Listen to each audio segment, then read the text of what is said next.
के वीडियो में मैं बात करने वाला हूँ जंबो इस एनिमेटेड फिल्म के बारे में, जो कि बहुत पहले आई थी और ये फिल्म कितनी अच्छी थी या फिर ये फ्रेंचाइजी कितनी अच्छी हो सकती थी उसके बारे में। तो चलिए शुरू करते हैं आज के इस वीडियो में। देखो, उसका तो पहला पार्ट आया था ना, उसके अंदर अक्षय कुमार ने वॉइस डबिंग भी करी थी और नरेशन का भी काम किया था। इस फिल्म के साथ दिक्कत क्या हुई थी कि बहुत सारी सिचुएशन में बहुत सारी चीजें खराब होने के कारण फिल्म एक फ्लॉप हो गई थी, खासतौर पर इंडियन बॉक्स ऑफिस में। लेकिन फिर भी ये बच्चों के बीच में बहुत पॉपुलर थी। अब आज के इस वीडियो में बात करने वाला हूँ कि क्या ऐसी चीजें थी जो इस फिल्म में जो पहला पार्ट था वो फ्लॉप हो गया, और क्या ऐसी चीजें थी जो मुझे इस फिल्म में पसंद आई थी। और इस वीडियो में मैं आपको बता दूं, मैं पहला और दूसरा दोनों पार्ट के बारे में बात करने वाला हूँ। तो अगर आप पहले और दूसरे पार्ट का अलग अलग से रिव्यू चाहते हैं तो मैं आपको टाइम स्टैम्प दे देता हूँ, आप उसमें चेक कर लीजिएगा। जो सेकंड पार्ट का टाइम है वो मैंने अलग से दिखाया है। तो चलिए शुरू करते हैं इस वीडियो में। देखिए, पहले बात करते हैं इसके पहले पार्ट के बारे में। देखो, इस कहानी का जो मेन कैरेक्टर है वो है जंबो नाम का एलिफेंट। वो अपनी मदर के साथ रहता है अपने गांव में, और उसकी जो मदर है वो जंबो का जो फादर है उनसे बहुत समय से मिली नहीं है। वो उनका वेट करती रहती है लेकिन वो मिलते नहीं है उसको, क्योंकि वो किसी कारणवश कहीं चले गए हैं। अब किसी को नहीं पता वो कहाँ गए हैं। अब बहुत सारे लोग जो उसके आसपास रहते हैं जंबो के, वो कहते हैं कि उसके फादर एक युद्ध के हाथी है, और युद्ध के हाथी इसलिए वो राजा के उसमें रहते हैं, राजा के जो महल है उसके अंदर रहते हैं। ये लोगों की मेल धारणा है। कुछ लोग कहते हैं कि वो युद्ध से भाग गए थे। इस तरह की जो कहानियां हैं वो उनके आसपास घूमती रहती है। अब जंबो का जो कैरेक्टर है वो बचपन से सुनता रहता है कि उसके फादर जो हैं वो जंग से भाग गए थे। उसके बाद सुन के बड़ा अजीब लगता है और अपनी मदर से बार बार पूछता है, लेकिन उसकी मदर जो है वो उसको बताने को तैयार नहीं रहती कि आखिर में हुआ क्या था, क्योंकि उनको भी नहीं पता रहता कि आखिर में हुआ क्या था। अब एक दिन जंबो किसी कारणवश इंसानों के नजदीक चला जाता है। उसकी माँ मना करती है उसे कि इंसानों के पास मत जाना, मतलब तुम्हें पकड़ के ले जाएंगे वो। लेकिन जंबो किस तरह चला जाता है, वहां पर वो एक राजकुमार से मिलता है, इसका नाम पता है विक्रम, और वो राजकुमार उसको बचा लेता है। लेकिन जंबो किस तरह से जान बचा के भाग जाता है और एक बुढ़े आदमी के पास चला जाता है, जहां पर वो सोनिया नाम की एक पिंक कलर के एलिफेंट से मिलता है, और वो दोनों साथ में रहने लगते हैं, उसकी फ्रेंड बन जाती है। बाद में उनकी लाइफ आपस में धीरे धीरे चलने लगती है। जो बच्चा रहता है जंबो, वो उस बुढ़े आदमी के साथ रहता है, ट्रेनिंग करता है और युद्ध का हाथी बनता है। ठीक है, ये उसकी स्टोरी चलती है इस तरह से। अब जब कहानी चलती रहती है तो जंबो जो है किसी तरह से अपनी मॉम से इस चक्कर में अलग हो जाता है। जैसे मैंने आपको बताया वो पिंक कलर के एलिफेंट से मिलता है, तो इस सब में वो अपनी मॉम से अलग हो जाता है, और जब मॉम से अलग होता है तो वो अपनी मॉम को ढूंढने लगता है। अब पहले तो उसके फादर ही गायब रहते हैं, पर अब क्या होता है उसकी मॉम से भी वो अलग हो जाता है और वो परेशान हो जाता है कि अपनी फैमिली को ढूंढे कैसे। अब वो युद्ध का हाथी बन जाता है, महल में जाता है, वहां पर उसकी ट्रेनिंग होती है और वो एक प्रॉपर युद्ध का हाथी बन जाता है। और जो राजकुमार विक्रम है वो उसको अपना एलिफेंट मान लेता है कि हाँ भाई अब तू मेरी राज्य सवारी या राष्ट्रीय सवारी जो होता है ना, जो राजा का मेन हाथी होता है वो बनेगा। जंबो इस बात के लिए तैयार हो जाता है और जंबो जाता है युद्ध के मैदान में। लेकिन युद्ध में जाने से पहले जंबो ऐसे आदमी से मिलता है, कैसे हाथी से मिलता है, जो कि उसके बाप के साथ काम करता था, उसके बाप का दोस्त था वो। और उसके जो फादर थे जो कि युद्धवीर नाम के एलिफेंट रहते हैं, तो वो युद्ध में मारे गए थे बख्तावर नाम के बहुत ताकतवर हाथी से, और बख्तावर ने उनको मार डाला था और उसके साथ राजा भी मर गया था। अब जब ये बात जंबो को पता चलती है तो उसके अंदर एक गुस्सा रहता है कि यार इस बंदे मेरे बाप को मार दिया था, और वो युद्ध में जाने का डिसाइड करता है और राजा की तरफ से युद्ध में लड़ता है, और मूवी में चलता रहता है और एंड में वो बख्तावर को मार देता है। ये इसकी बेसिक सी स्टोरी है। अब देखो, इस फिल्म की जो पहली अच्छी चीजें है ना उनके बारे में बात कर ले। देखो, मूवी का एनिमेशन अच्छा है, मूवी में जो एनिमल कैरेक्टर्स है ना उनके ऊपर अच्छा खासा ध्यान दिया, तो ये तो इस फिल्म की अच्छी चीज है। लेकिन बहुत सारी जगह पर ऐसा है जहाँ पर इसके एनिमेशन में आपको थोड़े थोड़े ग्लिचेस देखने को मिलते हैं, जो कि मान सकते हैं, पर फिर भी चलिए ये मान के चलते हैं कि थोड़ी बहुत चीजें तो इसमें अच्छी है। खासतौर पर कुछ ऐसे सीन, जैसे कि जो राजकुमार का कैरेक्टर जब उसको इंट्रोड्यूस किया जाता है फर्स्ट टाइम फिल्म में, तो उसके पीछे एक डिवाइन लाइट वो लेके आए थे, जिससे आपको ये बात समझ में आ जाती है कि वो एक पॉजिटिव कैरेक्टर है। खास तौर पे उसका कैरेक्टर जिस तरह से जंबो को ट्रीट करता है, उसके साथ साथ आसपास के जो कैरेक्टर्स, खास तौर पे जो बूढ़ा व्यक्ति जो जंबो को ट्रेन करता है उसका कैरेक्टर किस तरह का रहता है। पिंकी का जो कैरेक्टर है, जो कि अगर आप देखो तो लायन किंग से ही उन्होंने लिया है उठा के, जैसा नाला और सिम्बा का कैरेक्टर रहता है ना कि वो लोग साथ में रहते हैं, उन लोगों का रिलेशन बन जाता है, जैसा वो दो कैरेक्टर्स थे वैसे ही इस कैरेक्टर को भी लिया है कि सिम्बा जिस तरह से नाला के साथ थोड़ा बड़ा होता है और फिर बहुत टाइम बाद नाला से मिलता है, उसी तरह से जो पिंक कलर के एलिफेंट है उसके साथ जंबो बहुत टाइम तक रहता है, तो उन दोनों की बॉन्डिंग भी अच्छी हो जाती है। तो वहां पर उनका एक रिलेशन टाइप आपको देखने को मिलता है, तो वो आप मान सकते हैं, चलो कोई दिक्कत नहीं है उसमें। हम मानते हैं कि इस तरह की स्टोरी भी होनी चाहिए फिल्म में, एक डेप्थ इससे आ जाती है। अब मैं बात करता हूँ इस फिल्म में जो खराब चीजें थी उसके बारे में। देखो,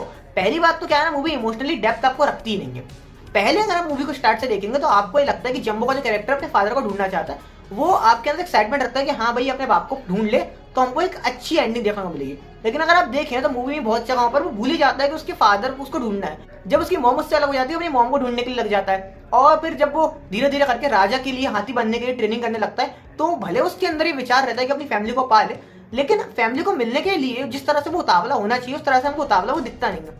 एक सीन इस फिल्म में आता है जहाँ पर जम्बो का जो कैरेक्टर है वो अपनी फैमिली से मिलने के लिए, जब उसकी मॉम उसके सामने आ जाती है बहुत टाइम बाद, तो उनसे मिलने के लिए राजा के सैनिकों से लड़ने लगता है और राजा का जो सैनिक है उसको मारने के लिए आते हैं, पर इवन सो जो राजकुमार है वो आके बचा लेता है जम्बो को और उसकी फैमिली को।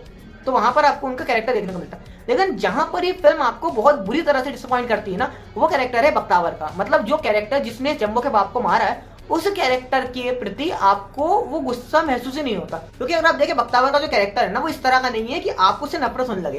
क्योंकि अगर आप देखो तो वो जो हाथी है वो केवल अपना कर्तव्य निभा रहा है, क्योंकि वो जो है दुश्मन राजा का हाथी है, तो वो अपना काम कर रहा है, तो वो कोई दुश्मन नहीं है इस कैरेक्टर जम्बो का। अगर डायरेक्टर जम्बो के कैरेक्टर का बख्तावर के कैरेक्टर से थोड़ा इमोशनल अटैचमेंट दिखाते, जैसे कि जम्बो को पता है कि बख्तावर ने उसके बाप को मारा है, लेकिन बख्तावर को मारने की जो इच्छा है जम्बो के अंदर होती ही नहीं है कहीं से। आपको ये फील ही नहीं होता है कि जम्बो बख्तावर को जान से मारने के लिए इस फिल्म में आखिरी वॉर होती है ना इस फिल्म में, उसमें वो बख्तावर को जान से मारने के लिए उतरा है। जम्बो को देख के ऐसा लगता है कि वो केवल अपने राजा को बचाने के लिए उस वॉर के अंदर आया है, तो वो आपको इमोशनली कनेक्ट नहीं लगती। आप ये मान के चलिए जो फिल्म है ना इमोशनली डेप्थ बहुत कम रखती है, खासतौर पर जो जम्बो का कैरेक्टर है उसके प्रति। मेरी ये थिंकिंग इस फिल्म के प्रति हमेशा रहती और मैं हमेशा इस फिल्म को गालियां दे रहा होता अगर मैंने इसका सेकंड पार्ट नहीं देखा होता। क्योंकि इसका जो सेकंड पार्ट है ना वो इस फ्रेंचाइजी का मैं मानता हूँ बेस्ट पार्ट है। तो चलिए बताता हूँ क्या है। इसका सेकंड पार्ट वहां से शुरू होता है जहां से जो बख्तावर का कैरेक्टर है वो मारा जाता है। वो जो शाही हाथी है जम्बो बन चुका है और राजा की वो शाही सवारी बन चुका है।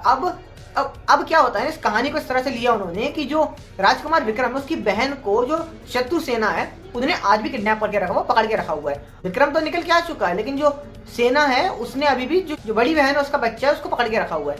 अब तो जम्बो है उसकी भी लाइफ चेंज हो चुकी है, जो पिंक एलिफेंट है उससे उसकी शादी हो चुकी है और अब जो है वो बाप बनने वाला है थोड़े टाइम बाद। पर जम्बो जो है इस सब के चक्कर में, इस लड़ाई झगड़े के चक्कर में अपनी वाइफ को टाइम नहीं दे पाता है। तो उसकी वाइफ डिसाइड करती है इससे थोड़ा अलग हो जाए, वो चली जाती है, वो उसकी जो मदर रहती है उसके साथ। अब जम्बो है वो परेशान हो चुका है, असल में वो चाहता है कि उसको अपनी फैमिली के साथ टाइम मिल सके, लेकिन वो राजा का कर्तव्य उसको छोड़ नहीं सकता। अब जम्बो के साथ ऐसी प्रॉब्लम हो जाती है कि किसी कारणवश कुछ लोग जो कि दुश्मन सेना के लोग रहते हैं वो डिसाइड करते हैं और कुछ एलिफेंट्स को पकड़ने के लिए आते हैं और उस एलिफेंट्स के चक्कर में तो जम्बो की फैमिली वो भी पकड़ाई जाती है। तो जम्बो को पता चलता है तो डिसाइड करता है कि यार भैया राज्य का काम मैं बाद में करूंगा और पहले वो जाता है अपनी फैमिली को बचाने। लेकिन कांड यहाँ पे ये हो जाता है कि जो विक्रम है, जो राजकुमार है, वो डिसाइड कर लेता है कि हम शत्रु सेना पर आक्रमण करेंगे। पर जब उसका शाही हाथी नहीं है तो वो क्या करे, तो वो दूसरा हाथी चुन लेता है, लेकिन जो शाही हाथी है उसको बर्खास्त कर देता है वो। अब जम्बो बच के भाग गया है वहां से, लेकिन जम्बो जो है अब डिक्लेयर हो चुका है गद्दार और जम्बो अब मिलेगा किसी को तो मार दिया जाएगा। इस तरह से उसकी सिचुएशन लगती है। ये स्टोरी जो है ना आपको ज्यादा इमोशनली डेप्थ वाली लगती है, क्योंकि जम्बो जो है धर्म संकट में फंसा हुआ है, वो अपनी फैमिली को बचाए या फिर अपने राज्य का कर्तव्य निभाए। इस चक्कर में वो परेशान हो चुका है, लेकिन वो अपनी फैमिली को चूज करता है राज्य कर्तव्य की जगह पे। अब वो जाता है अपनी वाइफ को बचाने के लिए दुश्मन सेना के कैंप में, उसके महल में, और जम्बो पकड़ा जाता है। जम्बो पकड़ा जाता है पर किसी तरह से वहां से वो बच के निकल जाता है। लेकिन जो हाथी था बख्तावर, उसका जो बेटा था जोरावर, वो जम्बो से लड़ाई करने के लिए तैयार हो जाता है। उसकी और जम्बो की लड़ाई होती है और जम्बो की लड़ाई में जम्बो जो है उसको इंजर्ड कर देता है और जम्बो किस तरह से बच के वहां से निकल जाता है।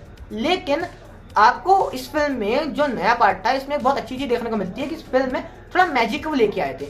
इस फिल्म में जो आत्माएं रहती हैं, जो पहले के सैनिक रहते हैं जो मर चुके होते हैं, तो दुश्मन देश का जो सेनापति रहता है जम्बो के सामने वाला, वो डिसाइड करता है कि यार एक तांत्रिक को बुलाता है। वो तांत्रिक जो है बहुत सारी आत्माएं जो पहले मर चुकी हैं उनको बुला लेता है और नए सैनिकों में उनको डाल देता है।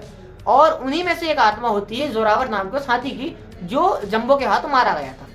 हाँ, मैं बता देता हूँ आपको, बख्तावर और जोरावर दोनों जम्बो के हाथों मारे जाते हैं। और ये जो चीज है ये कंटिन्यू होती है और इस बारे में कब पता चलता है जब मूवी एंड होती है और जोरावर भी इस सबसे आजाद हो जाता है। ये उसकी बेसिक सी स्टोरी है। ये जो फिल्म है ना ये इतनी ज्यादा इमोशनली डेप्थ वाली थी, खास तौर पे इसके एनिमेशन की वजह से और स्टोरी टेलिंग की वजह से, कि ये मुझे इस पूरी फ्रेंचाइजी की बेस्ट फिल्म लगती है। क्योंकि जम्बो का जो कैरेक्टर है, जब वो पहले राजा को टाइम दे रहा था अपनी फैमिली को टाइम नहीं दे पा रहा था, अब जब अपनी फैमिली को बचाने गया है तो उसे राजा का जो कर्तव्य है उसको छोड़ के जाना पड़ा। इसके चक्कर में वो गद्दार घोषित हो गया। मूवी के एंड में जम्बो राजा से फिर मिलता है और जम्बो को फिर से चुनता है अपना जो शाही हाथी है उसका। और वो जो सीन आता है जहाँ पर शाही हाथी जो है जमीन पर रहता है जम्बो, और जो राजा है वो कूदता है जम्बो के ऊपर, वो जो सीन है इस फिल्म का बेस्ट सीन है। अगर आप देखेंगे वो मजेदार सीन है। ये फिल्म जो थी ये मैं मानता हूँ इस फ्रेंचाइजी की बेस्ट फिल्म है, क्योंकि ये फिल्म इमोशनली बहुत सारे कैरेक्टर्स को रखने के बाद भी आपको कनेक्टेड लगती है। खास तौर पे जिस तरह से फादर एंड सन का रिलेशन इस फिल्म में दिखाया था, जंबो अपने बच्चों को बचाने की बहुत कोशिश करता है, अपनी वाइफ को मनाने की कोशिश करता है। उसकी मॉम का जो सेक्रीफाइस इस फिल्म में होता है वो आपको इमोशनल कर देता है। तो मैं बोलता हूँ कि इसका जो सेकंड पार्ट था, इसके डायरेक्टर ने अच्छा किया, उसको अच्छे से बनाया, फर्स्ट पार्ट की तुलना में बहुत ज़्यादा अच्छा है। और एक चीज़ बहुत अच्छी चीज़ करी इन्होंने कि इसमें जो डबिंग थी फर्स्ट पार्ट की तुलना में बहुत अच्छी थी, क्योंकि फर्स्ट पार्ट में जो अक्षय कुमार था उन्हीं ने फिल्म को नरेट भी किया था, और जो ओल्डर जंबो है ना उसको वॉइस भी दी थी, तो वो आपको बेकार लगता है। लेकिन सेकंड पार्ट में उन्होंने अच्छे वॉइस आर्टिस्ट चूज किए थे और अच्छी डबिंग इस फिल्म की करी थी, जिससे ये फिल्म आपको देखने लायक लगी। तो अगर आपने भी इन दोनों फिल्मों को देखा तो बताइए कमेंट सेक्शन में अपने थॉट, और कैसी लगी आपको ये फ्रेंचाइजी। तब तक अपना ध्यान रखिए, तब तक के लिए राधे राधे।